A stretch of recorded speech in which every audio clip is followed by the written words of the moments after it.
What's up, y'all? How are you feeling? Good. My name is Walela, and we're just going to do a really quick intro for tonight.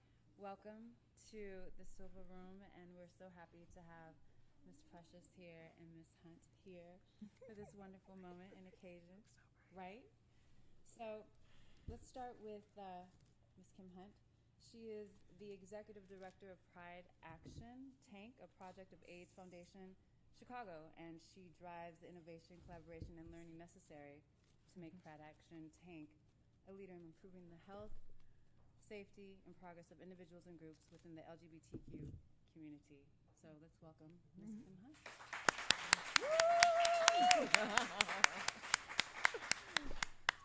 And for the lady of the hour, yes, Miss Precious.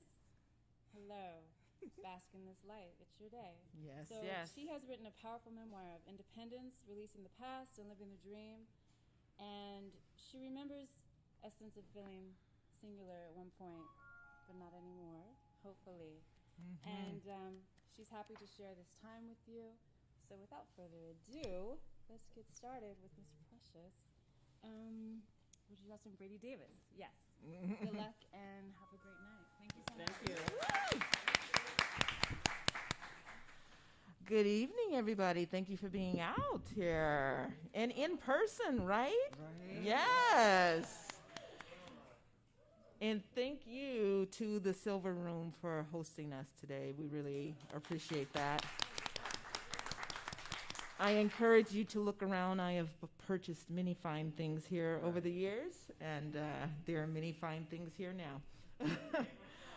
But we are here to talk about this amazing book written by this amazing, amazing woman who, Precious, I think we've known each other like 10-ish years at this point. Yes. Which is so hard to over a decade. Oh my God. And I have to say this, I'm so proud of you because I've just seen you grow and blossom and be so consistent in your diligence around social justice and making sure the voices of young people are at the table. And the way you do your work is with such grace, fashion, intelligence, and beauty. So thank you for this gift of this book. We really, really, really appreciate you, and it's needed. Thank you. Thank you. So let's dive in. So, many people talk about writing a book, always say they're going to write a book. You wrote a book. So tell us what this was like. What inspired you to write the book? But then also, how did it feel? What was your process, too? I'm going to take this off. Is that okay? Yeah, are y'all good with that? All right. Okay. Appreciate you saying that. This book was the sum of my healing. I came to a point in my life in which I wanted to break cycles of intergenerational trauma that had been passed down to me.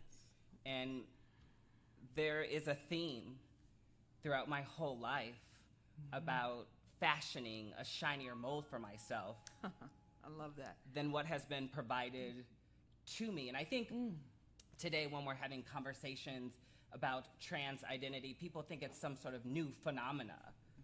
And I was trans long before I had definition of what I could say that is who I was. And that's why the title of this book. I have always been me, and so this book is a celebration. It was a moment in my life to chronicle all that I had been through, to celebrate the resilient spirit that has been with me my entire life.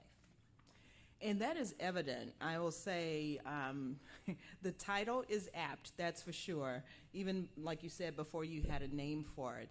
And I love that you take us on that journey of naming your gender identity, right? So for folks who haven't read this, can you kind of share a little bit about that, what that journey was like for you? For as long as I can remember, I told my grandmother that I was a little girl. And I remember her saying, "Don't ever say that ever again." And she tried to masculize me as as much as she could by making me play in the dirt, making me wear boys' clothes. She would chastise me when we were going to the grocery store. She would say something like, "Don't switch when you walk." And I didn't know what she was saying. I didn't even know what switch meant when I was 7 years old. And I would always play in my sister's shoes. I still have a fondness for high heels today. But We noticed. I would play in my sister's heels. And there's this moment in the book that is so clear to me of when my gender really came into view. I'll never forget walking across this picnic table in our backyard and turning this picnic table into a stage. Like, I was the diva. Like, At what age? 7. 7, mimicking Whitney Houston. And I grew up in the 90s where there were an array of divas, you know, Mariah Carey and Whitney Houston, you know, Tina Turner. And I grew up in a household that was very strict. And in the book, I talk about how my grandfather would always say to me, children are to be seen and not heard. Yeah. But it was those divas who gave me the power to speak up and to claim my space. It was that queerness that gave me the power to strut on a picnic table, you know, strut down the hall at school, to really wield my voice. My queerness has always been my power. It's just so amazing as, you know, you read the book and you see you move from this little child to an adult, and that fierceness is just there. What is that? How do you bottle that? It's one of my charms. I've had the gift of optimism my whole life. You know, I go and speak at colleges across the country, and I know at the end of all of my speeches, a hand is going to go up and someone is going to ask me, "How are you so optimistic about the world?" Like, that is the first question I always get every time I go to speak at colleges. But I think as a kid who grew up in foster care, I didn't have a choice. It was something that was forced upon me at an early age. Yeah. I'll never forget, I talk about in the book, you know, as I was given up by my biological mother, I never forget this moment going to visit her. And I knew she didn't want me, and I write about this in the book, that she wanted my sister, and I was playing with these toys in the corner, and I'll never forget leaving that visit because she didn't engage with me the entire visit. And I was probably 7 years old at the time. And I remember jumping in the backseat of the social worker's car. "Hi, love. There's love." And my little Zane. Both loves. And I remember jumping into the backseat of this car and slamming the door and looking up into the sun and saying to myself, "I am going to be the biggest thing that you have ever seen." And I didn't have the language to say what that meant, but I knew that I didn't deserve the treatment that I had experienced from my biological mother. And the same, you know, my whole life there's always been a challenging of authority. Like my whole life, you know, I talk about in the book whether it was changing the power dynamics when it came to my teachers. Like, I would call them by their first names. You know, like we were like on, you know, personal basis. Like, I refused to like use the abbreviation. You know, I would act like I was grown. Like, there's been like a challenging of authority, which works great today in my social justice work, you know. Yeah. But, you know, like back then, like they were trying to discipline me for that. Like, that is actually like a skill, you know, just because I wasn't a traditional child, you know, I, at a young age, had very strong social skills. You know, I was the kid who always, you know, got the talks too much, you know, like, you know, in class. But, you know, it's smart, but talks to their neighbor too much. Exactly. Like, those things aren't looked at as, hi, baby, aren't looked at as skills. So it's something that I've possessed my entire life. Yeah, you mentioned the foster care system, and some of the work that Pride Action Tank does is with youth who are in systems of care. In fact, yesterday we had a program focused on juvenile justice, child welfare, and education, and their impact together on LGBTQ youth. And a lot of times we talk about youth who move through those systems as surviving those systems instead of thriving, right?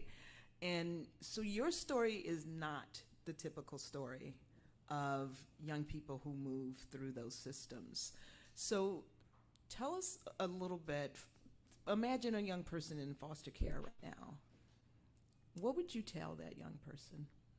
Shine in the places that you can. Young people deserve to be affirmed, especially in the foster care system. Young people in the foster care system need to know that they can achieve whatever they want in this life.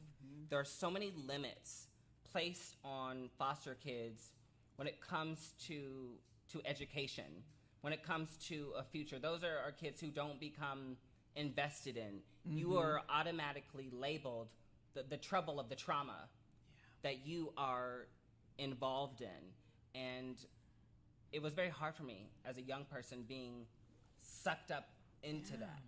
And it was because of the arts that I found a place and a space for me to flourish. And so for young people, I would say shine in the places that you can, because it was theater and art where I found other folks like me. Hi, Surratt, thank you for being here. Where I saw other folks like me, that I wasn't just alone, that I wasn't the only person who was different. And you talked about some horrific examples of foster parents, too. So what would you tell foster parents? I think it's important that foster parents, that they do it for the right reason. I think it's important that foster parents know the capacity of their limits. Everyone should not be a foster parent. I also think that often when it comes to being a foster parent, there is a savior complex, that you are saving someone. And it's not about that. You are the vessel of empowerment. And it should be about creating another kind of family, because families come in all shapes, sizes, and forms. It's just another kind of a family that I think should be celebrated.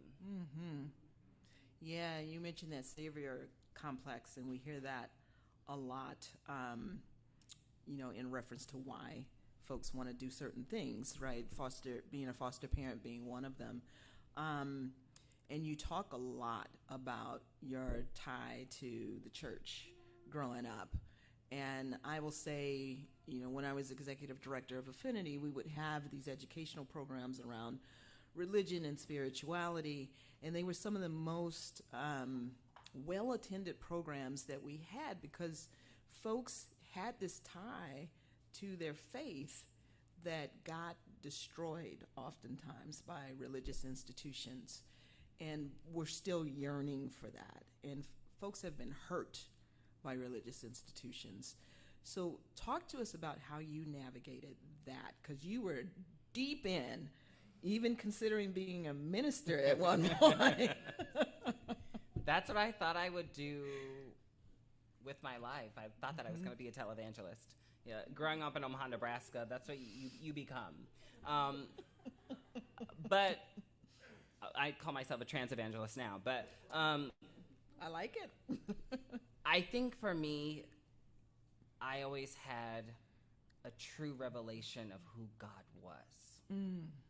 That God was not something just delivered from the pulpit, of something that someone told me. God was an inner experience, a revelation of my highest self. I always knew that. And like I said, I knew my queerness was a part of that. There was a pushing back in the church where people would tell me, wear your watch, on a different wrist. You know, I was asked to not play the tambourine for a season. You know, like for a season, because it brought out like a feminine knack in me. But I believe that was like my praise unto the Lord. That was the way, you know, that I expressed, you know, my worship. And I think it took me many years to be able to disrobe a lot of the shame that was placed on me. You know, when I was in high school, and I talk about this in the book, I was deeply involved in my youth group. I mean, going to church 3, 4, 5 times a week, you know, outside of school. And, you know, I grew up, it was in a Pentecostal environment at that, where like, it's a very Puritan holiness, high standard of holiness, you know, and where they believe that people need to be delivered. And I mean, I can't tell you how many altar calls, or, you know, where a pastor called out homosexuality as one of the things, that there's someone in this room that needs to be delivered from homosexuality, get down here right now. And it was always me. It was like always me. And there would be other young people who did other things, but yet it would always be me who'd be called to the front. You know what I mean? Like, who would be like embarrassed in front of like an entire congregation of people, and would say things like, "You ready for this thing to come up off of you?" I'll never forget this moment where I went to this retreat, and this preacher singled me out, and he looked at me and said, "You are not a woman. You are a man." And it was the first time that I'd ever heard anyone refer to me as a woman. But within the church, there is this power to speak things into existence. There is this speak things as though they are. There's a prophetic that I believe that we all have in our lives. There's a rhythm in the prophetic to speak things into existence. There's community. It was the community, you know, growing up like in a broken home. You know, I was not a child who was hugged at all, you know, and I knew that I was not the beloved child. So walking to a church wrapped, you know, in the arms of like gorgeous greeters, smelling of great perfume, you know, often wearing gorgeous pumps and Sunday suits, I was like, yes, you know, like as a kid, you know, like it's more performance too. It's performance, and it's the performance. It was the performance, you know, like it was the women waving.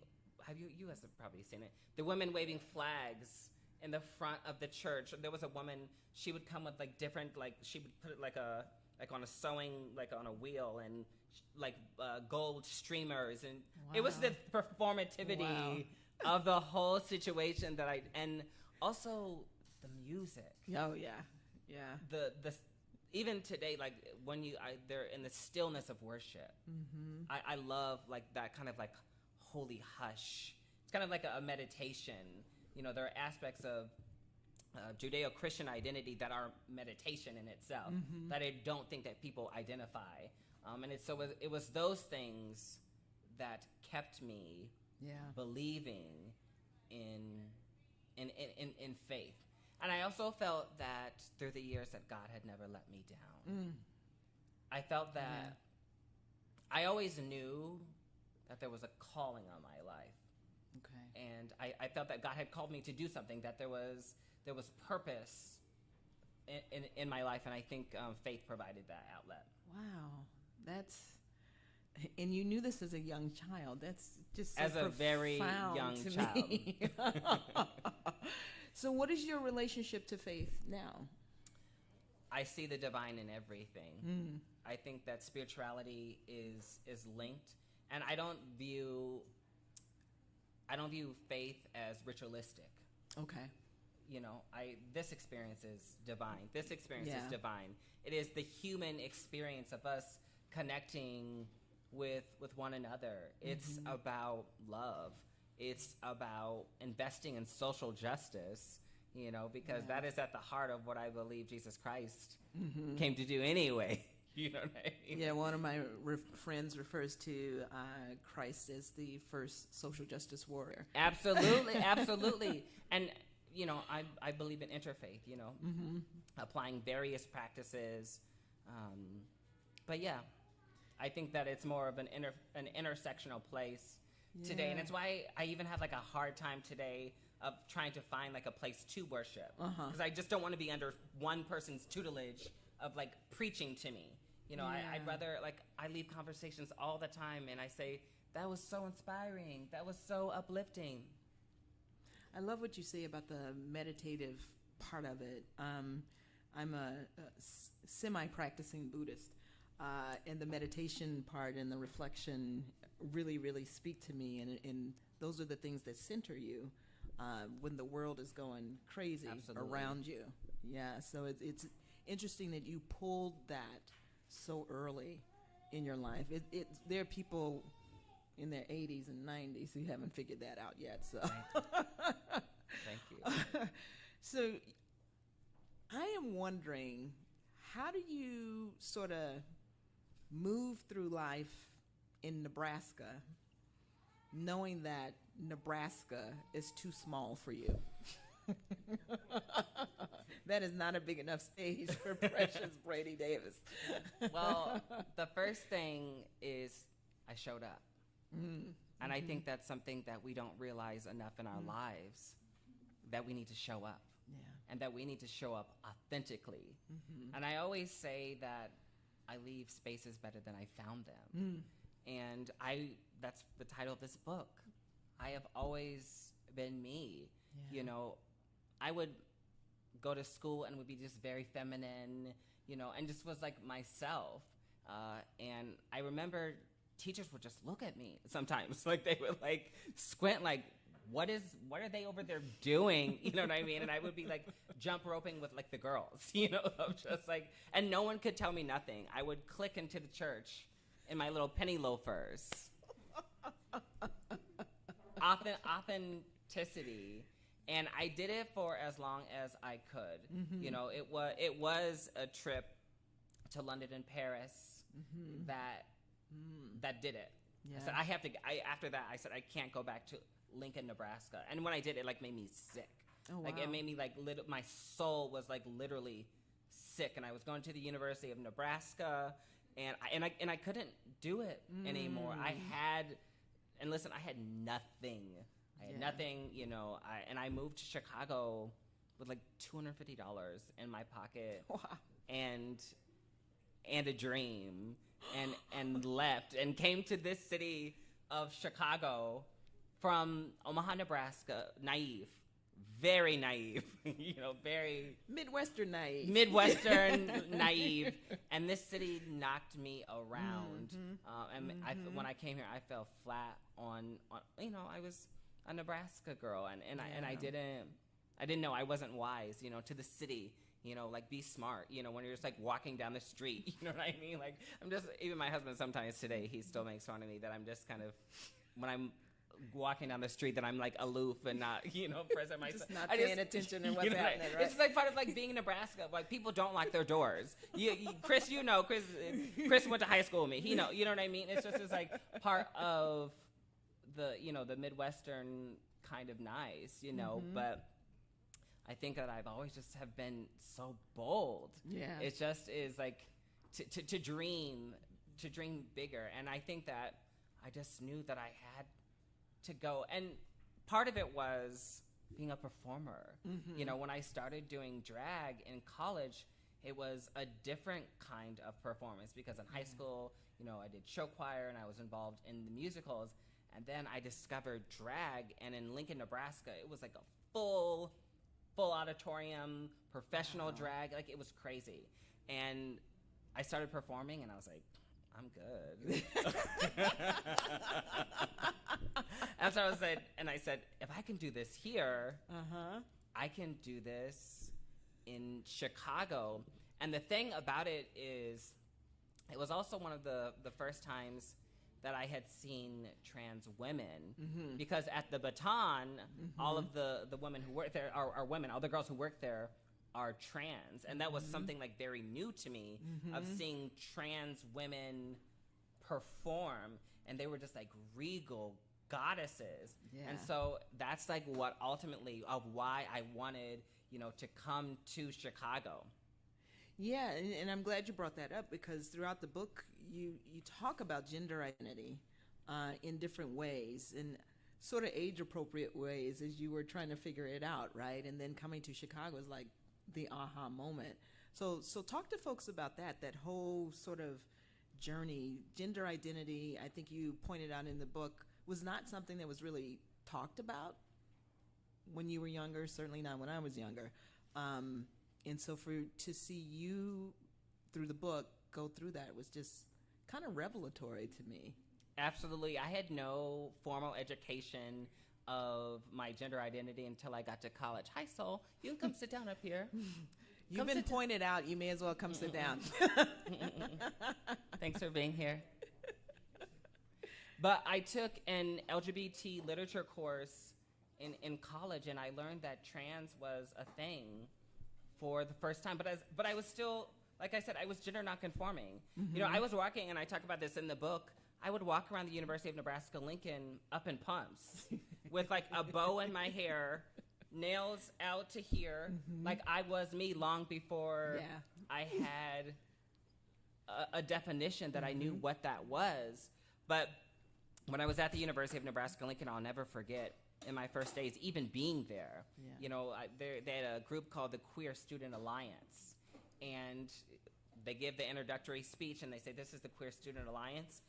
And after the meeting, I took the facilitator to the side. I said, that was so offensive for you to use the word queer. Do you know the meaning of that word? I am extremely offended by that. I love the way you did that. You took the facilitator aside and complained about the name of the organization. Sure did. Like, this is like days into campus, you know, being on a college campus. And so he took me on a walk. The walk and talk. And explained to me that queer was an academic term. But it was shortly after that a couple of friends of mine invited me to go to this gay bar, and they were having a contest. It was a coming out day. We went to the show. It was on coming out day, and they said they were having a contest for people who had never performed before. And so all my friends were like, you should do it. You'd be so great. I was like, no, I can't do that. Just because I had thoughts about my religion and it being like dishonorable to God. Like performing in drag, in my mind, that was like the most disrespectful thing that I could have done. That is deep. You know?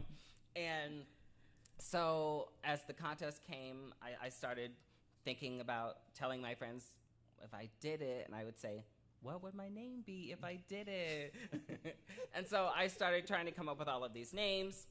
And one of the first names, I was like, if I pick something from the Bible, God won't be as mad at me. So I wanted to be Jezebel. The negotiation with God. And then there already was a Jezebel, so I couldn't be Jezebel. And so I go to this contest, and there's like 8 people in line to compete.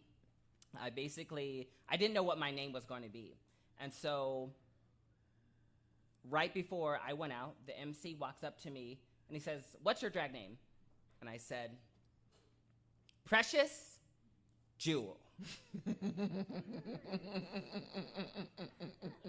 And I had no clue that I was going to name myself that. Look at there. Precious Jewel was something that a woman from my church called me. Mm-hmm. She would call me, and she was a Southern woman, and so she would call me like ridiculous things. She would be like, Pumpernickel of Christ. I'm glad you didn't choose that. Like every time she would see me, like a Southern woman, you know, she would be just like a gourd of the Lord. Like it would be just like crazy things. But one day she was like, Precious Jewel. And it just stuck. She manifested that for you. I always say that when I had the chance to rename myself, it's so profound to me that I named myself Precious. Another self-fulfilling prophecy, like in itself of like my family, you know, growing up like I was a nuisance and an abomination. But I won that pageant, and I was good. And I was performing, and I started performing all of the time. And as I started performing more and more, I found that I didn't want to take it off. And I found that Precious wasn't a gimmick. Precious was me. I was Precious, you know, it was like a rebirth, like unto itself. And I say even the symbolic I talk about in the book of the door in this dressing room was a big black heavy door. And I'll never forget before going to perform slamming this door and like pulling it shut. So it was like a rebirth unto itself. And it was that moment of performing in drag that gave me the freedom to continue to play with my gender. And at that time, I was like gender queer. But it wouldn't be until many years later when I was working at the center in Halstead where I first met you. And when I went to go work at the center, and Raina and Kevin are here. I used to work at the center with them. And when I went to go work at the center, there was a campaign called Take Back Boys Town, and I was still a performer at the time. Yeah. And so I left performing because I wanted to work with the young people at the center. And so here I was, this young individual. I thought, I am going to teach these young people so many skills. You know what I mean? I'm going to teach them vocational skills, and I'm going to be an inspiration to these young people. And in my first few days, there was this young black trans woman, hair all the way down her back, 16 years old. And here I was, genderqueer, you know. I was still wearing like ties, you know, like shirts and like ties to work. And I said, she goes to school like that? Wow. She was 16 years old. I couldn't believe how fully manifest she was in her identity. And that night, I walked back to my desk and I sat down and I just said it out loud to myself. I said, I wish I could be sitting here as Precious. And someone came around the corner and said to me, why can't you? Wow. And so that was a decade journey from becoming Precious Jewel to becoming Precious Davis. It was all of this releasing all of the internalized systemic oppression that was passed down to me, you know, when it came to my faith, when it came to my family. And once I was able to finally shed all that, it was a perfect rebirth. Yeah. I'm glad you shared that because, you know, even though there were things that you knew as a young person, couldn't quite name, didn't have a name for it, there were just things that you knew. Folks also need to know this is a journey. This is a process. And it's just hard to be a fully realized person in general. But then when you're outside of the norm, you know, it is really, really difficult. So thank you so much for sharing that. I'm going to ask one more question, then I'm going to turn it over to the audience. So you mentioned earlier, you named intergenerational trauma. And you named several times in the book these places where, you know, mental health services, family counseling services would have been a good thing to have, right? But in some cultures of color, low income, I won't call that a culture, but a lot of times folks shun those kinds of things or think of them as luxuries. And you seem to have been so self-aware, even as a young kid. So having gone through what you've gone through, knowing what you know, even bringing some of this stuff up as you were writing this book, how have those experiences shaped how you build your relationship with the people you love, your husband, your daughter, other loved ones? Well, first I want to say that I could not have written this book without the help of a therapist. There was absolutely no way, and it would have been dangerous to do so. at the beginning of writing this book, I had an epiphany. I was a ward of the state. And so I realized my childhood, the first few years of my childhood, were documented. Yeah. And so I subpoenaed the records. Oh my God. Wow. For my childhood. It was absolutely one of the most traumatic things because and listen, 700 pages. And I read every page.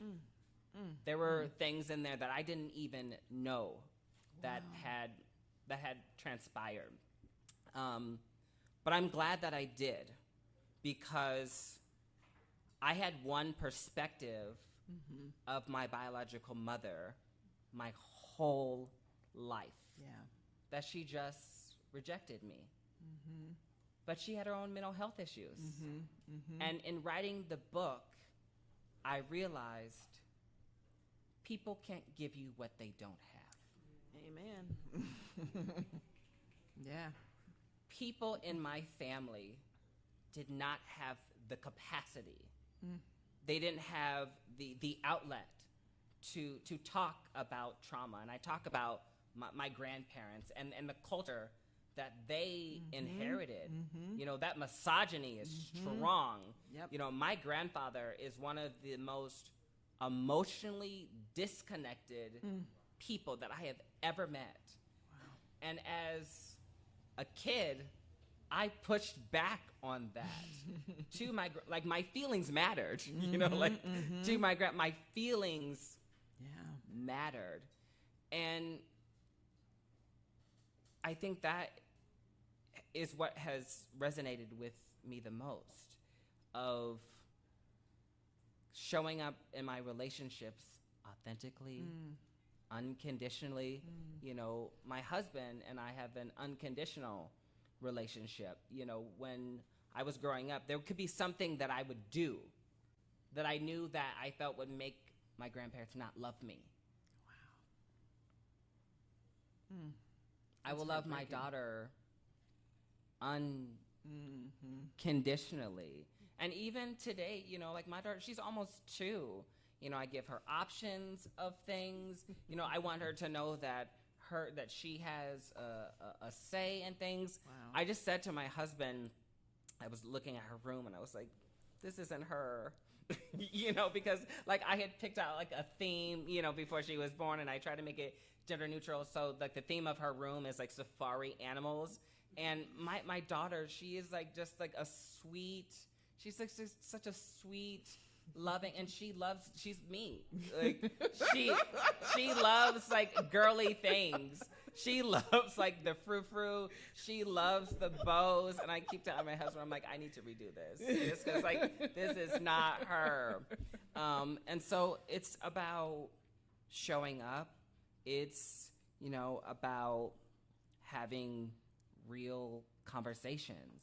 You know, I think when I was growing up, I think there was a great breakdown in communication. There was bad communication. Yeah.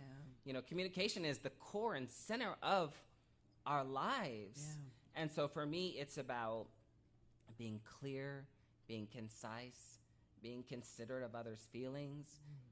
I think the way that I grew up, I think I adapt easy to situations. I think that's why it's also why it's easy for me to navigate institutions easily, why other folks can't navigate institutions and refuse. You know, I've been a part of an institution, you know, my entire, like the foster care system is an institution, you know, in itself, you know, and I kind of have, you know, it is like such a fairy tale story. You know, my mother-in-law is here. Yes, Dr. Pat yes, Brady yes. is right over there. Yes.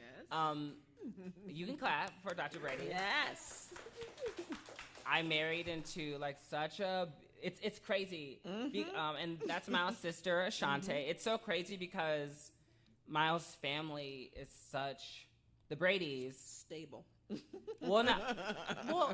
Black excellence. Yes. You know what I'm saying? You know, like Ashante is a doctor. Dr. Brady is a child, you know, trainer. Yeah. You know what I mean? Like Miles' dad is a speech pathologist. just like the excellence that just like runs through their family, and just the way, and I don't want to put all the Brady business out, but the ways in which Miles' family talks about issues, it's just is like very straightforward, and there is like an unconditional love, and I didn't have that growing up. And I get to sip wine with like my mother-in-law. It's like so wonderful. Like we sip wine and we just talk about and we talk about like issues of the day, you know. And I didn't have that growing up. You know, I feel like there's a core, you know, of our relationship that is true, and it's not about my accomplishments. There's nothing else that I can do, you know, to make the Bradys or my husband love me more. Yeah. And I think that that's something that I hold dear in all of my relationships. Beautiful, beautiful. Wow. Okay. You know, we could talk forever. I know. But let's give other people the opportunity to ask questions. Oh, and you have some online? Thank you, everyone online. Thank you all so much for watching online. A lot of people texted me today that they were going to watch online. So thank you so much. What you got? Even though we know each other, it's still something that I think about because I have a hard time just writing anything on paper. So what was the hardest part of writing the book for you? I know it talks about your life and trauma and you're opening up that way, but what was the single most hardest part for you to take that pen, put it to your temple, and then put it on a piece of paper? Writing a book is not for the faint of heart. I just want to say that it requires discipline. I think there was a point in the book where I was sick of it, where I was just like, I was sick of revisiting bad parts of my life. Oh, bad, yeah. But I also think that when I was doing the revisiting, I was finding shame. I was ashamed of things that I had done or the way that situations had played out. But I'm so glad I did, because they made me who I am today. It was sitting. Sometimes we need to do that. I think it keeps us humble. Sometimes we need to sit. Yeah. Sometimes we want to push off the shame. You know, there were things that I was ashamed of doing, or things, you know, that I said, or where I had a moment, you know, where I perpetuated bias, you know, and I think it was hard to relive that of, Precious Brady, I did that? Yes, you did. And it reminds me of like why I do the work today. But yeah, it was dealing with the shame of my mistakes. But I think that we all need to do that, because I think you can find your power and you can see the growth, right? As long as you're not still where you were then, you know, of celebrating the growth. I'm like, I've come so far. Like, girl, work, you know. There were places in this book when I was writing, I was like, this is me. And that's the thing about this book is I am the hero of my own story. There you go. And we too are the heroes of our own stories. Like, so often we're looking for someone else to come save us. And no one saves me in this book. Precious Brady-Davis saves herself. Look at there. Look at there. Yes, yes, yes, yes, yes. All right, we have some questions online. So I have a two-parter. First part's a comment, second part's a question from Dexter Davis. Hi, Dexter. That's my brother. The comment is, I love you, Precious. I always have, and I always will. I'm proud of you and what you have become. Now, the question is, Precious Brady-Davis, did you have anyone positive or close to you as a child? So, hi, Dexter. Thank you for watching. My brother, Dexter, I do write about my brother in the book. And I say in the book that he's my older brother, my biological older brother, and he experienced far more than I ever did. He dealt with the impacts of the abuse, and so my heart goes out to my brother for just all he like endured as the older brother. Like, I was like, you know, the middle sibling, and I write about that in the book. It was my older brother who, at a young age, told a neighbor that something was wrong, in our home. But I did have friends in the neighborhood that I played with. I grew up on 5605 North 66th Street in Omaha, Nebraska, and I would play Power Rangers with like the boys like in the neighborhood. And behind our house there was a creek, and so I would always like run through the creek. Can you believe it? Just kind of like always have been like an explorer of the world. But yes, thank you for watching, Dexter. We got one more from Christine D on YouTube. She's asking, what surprised you most about the journey in writing this book? I've been resilient my whole life. Of that it's part of my charms, and I think that it was meant to be. This book is about inspiring another young person in foster care, that things work out, that you can make it, that you can pursue your dream. There weren't narratives of foster kids when I was growing up, of people being open, that they were foster kids and that they could, pursue their dreams and that they could have love. And I thought about that a lot when I was writing this book, but also like the openness of folks in my life when I was revisiting. So I wanted to make sure that my memory was in sync with a lot of people. So everyone in the book, where possible, I reached out and said, this happened. Can you tell me? And I would say, can you tell me what happened? Wow. And sometimes I'm like, oh, I don't remember that. That happened? Like that would be surprising, like different details that folks would remember. And I think the biggest surprise out of writing this whole thing is that my biological mother and I now have a relationship. That's great.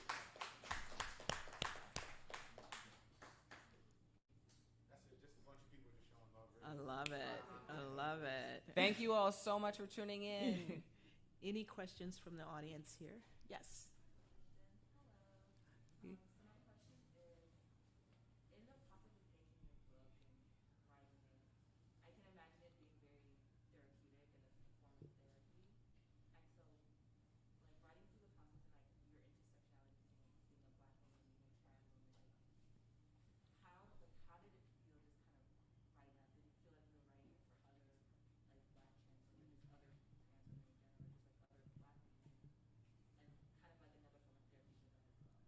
Thank you so much. That's a really great question.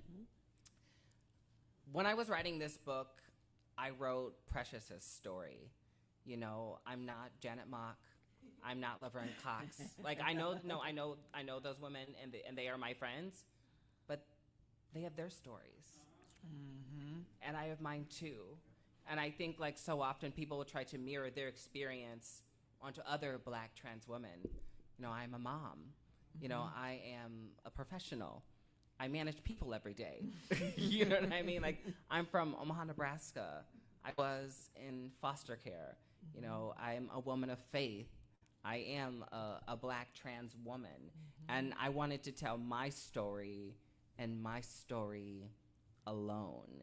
And I did want to be really apparent in my Blackness. There's a lot of Blackness in the book. I talk about, being inspired by Whitney Houston, being inspired by Tina Turner, alternative versions of Blackness that we don't often lift up, when it comes to especially like iconography, icons in itself. But in terms of the process of writing it, it was healing. And in the middle of the book, the pandemic happened. That was wild. And let me tell you, that did a number on me as like the world, which we felt was like ending around us. Yeah. To see the world shut down and to be searching like my soul, it was crazy. It was a crazy thing to be doing. But it was serendipitous because I wasn't going anywhere. Yeah. I didn't have any events to go to. I was thrilled. You know, Miles and I are always so busy. There's always some event for us to be at, and I didn't have any. And I was working from home, right? Yeah. We weren't going to the office, and so I was at home. And I wrote this book in the bathtub. That's a secret. I wrote this book in the bathtub. Literally, I would probably I'd run a bubble bath. I'd have a glass of wine, 10:30 at night, right until 2, and write. Most of this book is written from the tub. And so I literally, and I say that because it was a great place to go within and to shut out like the outside world to create this piece of art. And I didn't write, and this book is not written commercial at all. This book is written soul to soul and my soul truth. Wow. Here and then there. Oh, sorry. There.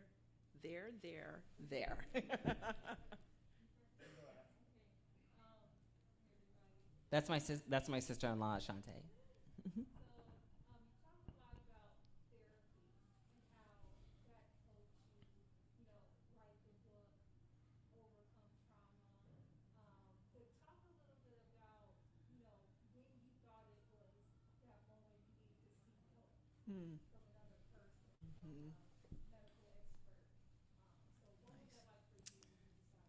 Absolutely. That's such a great question. It was, and I don't write about this in the book, but possibly something in the future. I had a great deal of anxiety in my life. I had, and something that we don't talk about enough is the PTSD. When you experience trauma and the ways that manifests in your life, I found myself so anxious. You know, there would be just, you know, let's say something didn't go how I wanted it to. It would cause me like a great deal of anxiety because such and such event didn't go how I thought it was going to, or how it was planned to go. Like, it was like a debilitating like anxiety where it would make me like very depressed, and it would like make me like very upset. Like, I thought it was like my fault, you know, that I tried to create perfection, which doesn't exist. And it was upon that moment to which I couldn't deal with the anxiety anymore that I decided that I wanted to go to a therapist. And even like when I started going to therapy, even just like the act of like dumping out my head, I found like I felt lighter. Like when I left, I was like, oh, I get to do that? You know, like, I get to just like go in here for like an hour and just be like, blah, blah, blah, blah, blah, blah, blah, blah, blah, blah. And I would literally, once I left, but it was, I wanted to deal with like the anxiety in my life. And it was a part of like my self-care regimen, you know, like, you know, talking about like going to the gym and like going to like yoga, like on my checklist. It was something that I added to my life checklist, that I wanted to create like a better sense of balance in my life. And I see the ways in which it shows up in my relationships today. There's not like, I'm not already on 10. You know, sometimes you already come into a situation like on 10, like with the anxiety. Like, I go to therapy and like I empty out like my cup and I can deal with the world. But yeah, that's not something that I've really talked about. I think that there was, I had like anxiety that I was like dealing with. Hi, Chris. So when we were little, I always was like in awe of you authentically living your life, and watching you from afar. How do you reconcile the definition? I always thought of you as a trailblazer. And how do you see yourself in that, in like that world?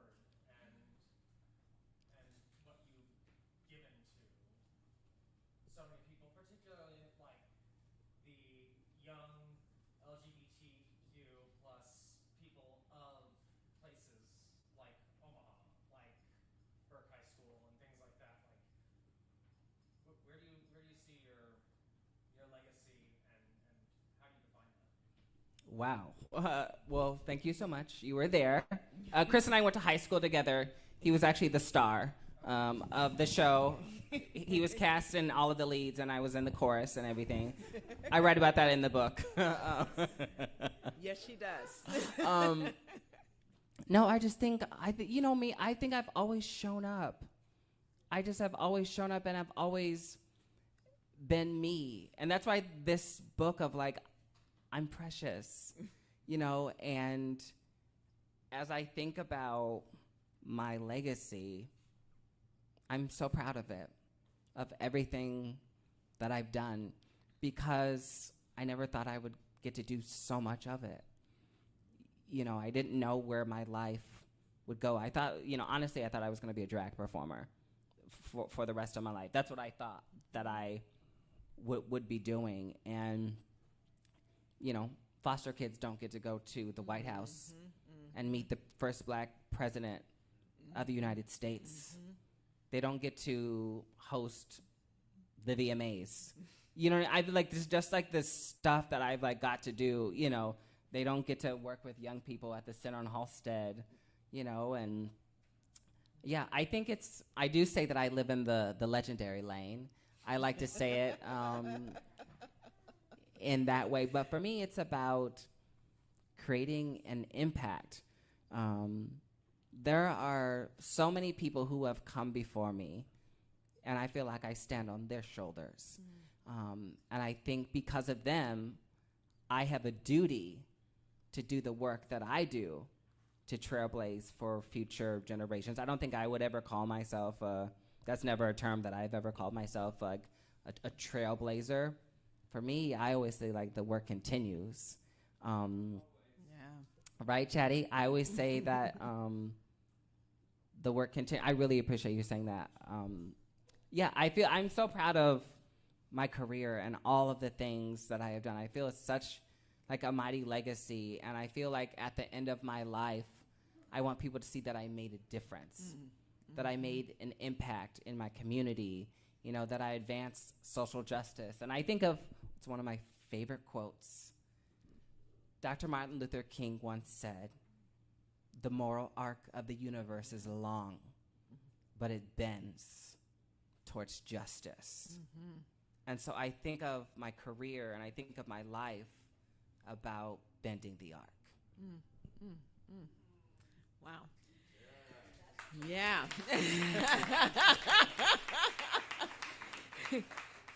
So I think it's only right that our hostess gets the last question. I'm going to ask a question. I think that's a perfect way to... You dropped the mic on that one. Yes.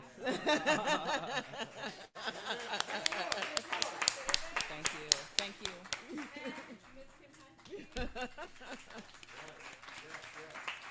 Thank you all for watching online. Yes, absolutely. Online, shouts out. Help yourself to refreshments, y'all. Thank you so much for coming. Yeah. Thank you to the Silver Room for hosting. Yes.